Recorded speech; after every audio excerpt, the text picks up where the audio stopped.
दोस्तों, जिन पैसों के बगैर हमारी जिंदगी नामुमकिन है, उन पैसों के बारे में आप कितना जानते हो और रुपये के नोट कैसे और कहां छपते हैं, जानेंगे ऐसे ही कई सवालों के जवाब आज की इस वीडियो में।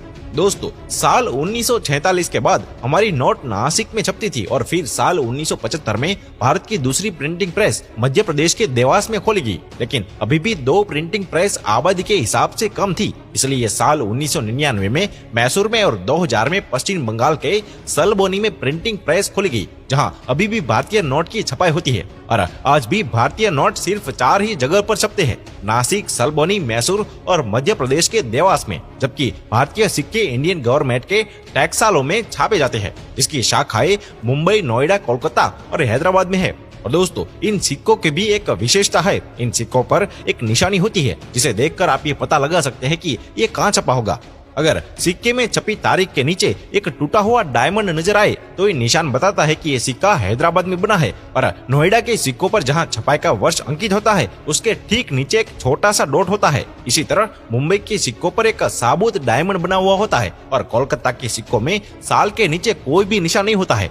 और दोस्तों, आपको जानकर हैरानी होगी कि अकेले देवास में एक साल में 265 करोड़ नोट छपते हैं और रिजर्व बैंक के अनुसार कुल मिलाकर भारत हर साल 2000 करोड़ करेंसी की नोट छापता है और इन्हें छापने की 40% लागत कागज और शाही के आयात में ही जाती है।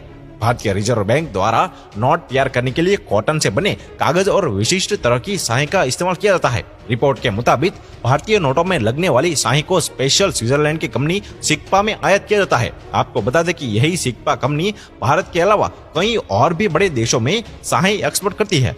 दोस्तों, भारतीय नोट जिस कागज से बनते हैं, उनमें से अधिकांश कागज भारत में नहीं बनता, और ऐसा इसलिए क्योंकि भारत में केवल एक ही पेपर मिल है जो होशंगाबाद में है। ये मिल भारतीय नोटों और स्टैम्प के लिए जरूरी पेपर का हिस्सा बनाती है। इसके अलावा भारतीय करेंसी के लिए अधिकतर कागज जर्मनी, यूके और जापान से आता है, जो नोट बनने में लगने वाले कुल कागज का 80% होता है।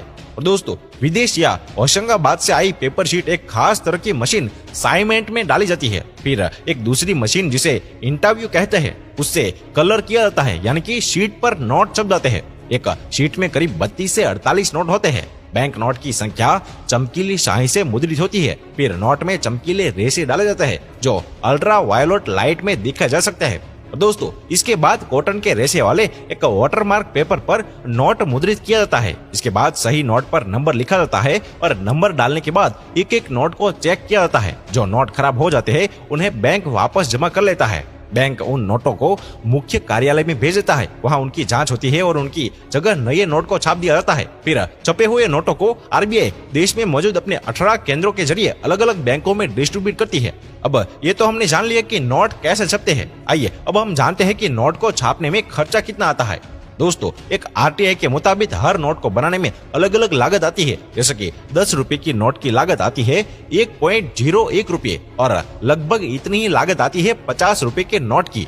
और 100 का नोट छपता है 1 रुपये और 51 पैसे में, तो वही 500 रुपए की नोट 2 रुपये और 57 रुपये में बनकर तैयार हो जाती है। और हैरानी की बात तो यह है कि भारत में हर साल 5 मिलियन नोट चलन से बाहर हो जाती है, जिनका कुल वजन है 4500 टन के बराबर।